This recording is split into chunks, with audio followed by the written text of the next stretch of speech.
Assalamualaikum warahmatullahi wabarakatuh.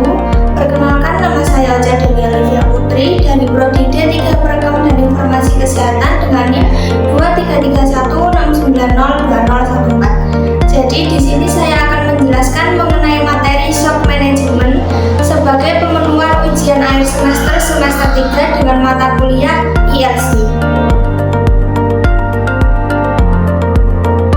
Yang pertama adalah pengertian shock. Shock adalah suatu keadaan serius yang terjadi jika sistem kardiovaskuler tidak mampu mengalirkan darah ke dalam seluruh tubuh. Shock adalah kondisi kritis akibat penurunan mendadak dalam aliran darah yang melalui tubuh. Adanya kegagalan sistem peredaran darah untuk mempertahankan aliran darah yang memadai sehingga pengiriman oksigen dan nutrisi ke organ vital terhambat. Selanjutnya adalah macam-macam shock. Yang pertama, shock kardiogenik atau jantung. Yang kedua, shock hipovolemik atau penurunan volume darah. Yang ketiga, shock anafilaktik atau reaksi alergi. Yang keempat, shock septik atau infeksi. Dan yang terakhir adalah shock neurogenik atau sistem syaraf. Shock kardiogenik. Shock kardiogenik digolongkan menjadi intrakardia atau ekstrakardia berdasarkan penyebab atau kausa berasal, apakah dari dalam jantung atau dari luar jantung.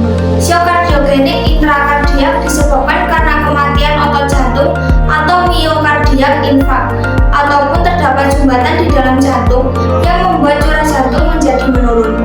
Beberapa contoh penyebab shock kardiogenik diantaranya yaitu aritmia, akut miokard infark, VSD, valvular lesion, chronic heart disease, hypertrophic cardiomyopathy. Selanjutnya adalah shock hipovolemik. Shock hipovolemik disebabkan oleh menurunnya volume darah di sirkulasi diikuti dengan menurunnya cardiac output atau curah jantung. Beberapa contoh penyebab dari shock hipovolemik seperti pendarahan baik eksternal maupun internal, luka bakar, diare, muntah, dan peritonitis.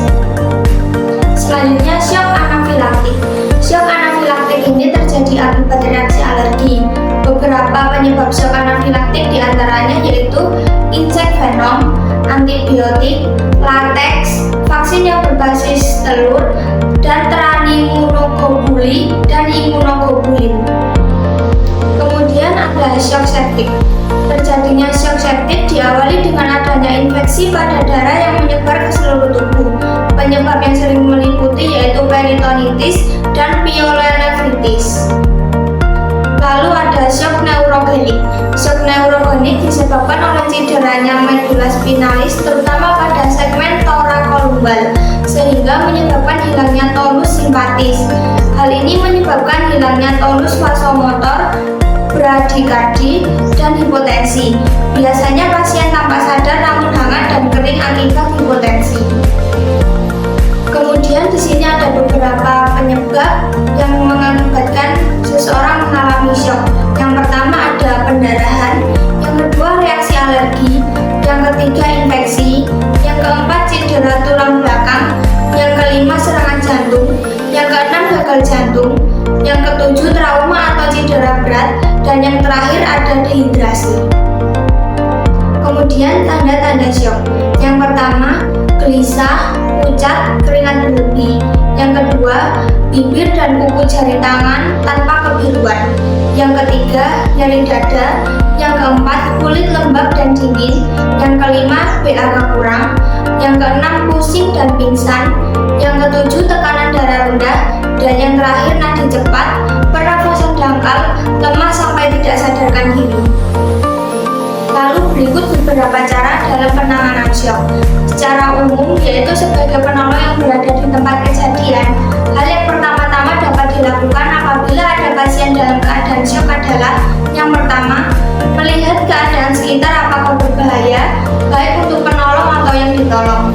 Yang kedua, buka jalan nafas pasien dan pertahankan kepatenan jalan nafas atau airway. Yang ketiga, periksa pernafasan pasien atau breathing. Yang keempat, periksa nadi dan cegah perdarahan yang berlanjut atau circulation. Yang kelima, peninggian tungkai sekitar 8-12 inci jika ABC.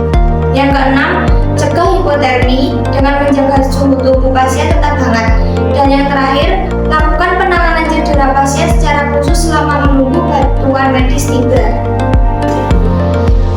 Kemudian pengobatan yang dapat diberikan apabila seseorang mengalami shock.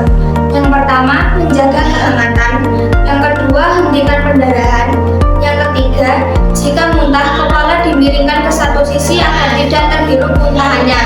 Yang keempat, jangan berikan apapun melalui mulut. Yang kelima, memberikan bantuan pernafasan mekanis.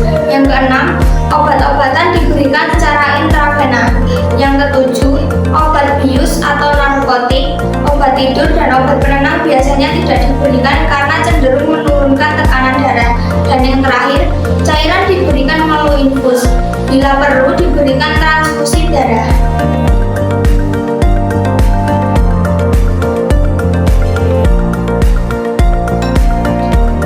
Pendarahan dalam dapat berasal dari yang pertama rongga torak, yang kedua rongga abdomen, yang ketiga rongga pelvis, dan yang keempat tulang panjang atau femur. Kemudian perkiraan kehilangan darah berdasarkan jenis fraktur, yaitu tulang. Yang pertama iga, kehilangan darah sekitar 125 mili. Yang kedua radius atau ulna, kehilangan darah sekitar 250 sampai 500 mili. Yang ketiga humerus, 500 sampai 750. Yang keempat tibia atau fibula, 500 sampai 1000. Yang kelima femur, 1000 sampai 2000. Yang keenam pelvis, yaitu 1000 hingga masih. Penata laksanaan awal. Berikut beberapa contoh apabila kita akan menangani seseorang yang mengalami shock. Yang pertama, dengan pastikan kepatenan jalan nafas, kemudian membuka jalan nafas, lalu melakukan pemeriksaan nadi dengan melihat perubahan denyut nadi, lalu cari sumber pendarahan. Terdapat sumber pendarahan luar atau dalam. Jika sudah, bisa dilakukan dengan intervensi segera, yaitu kontrol pendarahan. Kontrol pendarahan luar dengan cara penekanan langsung. Untuk pendarahan dalam, pendarahan fraktur pelvis dengan pemasangan PASG, fiksasi panggul dengan mitela, dan korset. Untuk pendarahan dalam lain dilakukan dengan tindakan operasi. Lalu teknik pengontrolan pendarahan luar bisa dilihat dalam contoh gambar di atas. Pendarahan luar.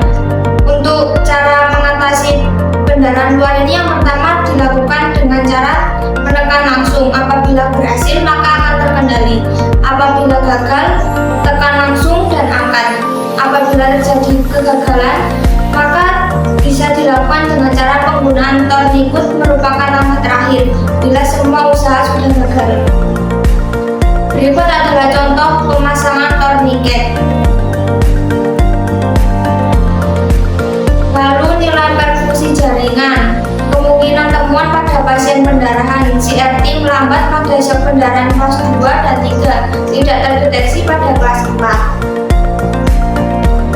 Kemudian environmental control, membuka pakaian untuk memeriksa adanya deformity, open wounds, tenderness dan swelling dan lain-lain, serta pencegahan terjadi hipotermi pada penderita. Dan yang terakhir, dengan cara pengaturan posisi pasien, tinggikan bagian ekstremitas bawah 20-30 cm, angkat kedua tungkai. Kemudian 300-500 cc darah dari kaki pindah ke sirkulasi sentral. Sekian materi yang dapat saya sampaikan. Apabila ada kurang lebihnya, saya mohon maaf. Sekian, terima kasih. Wassalamualaikum warahmatullahi wabarakatuh.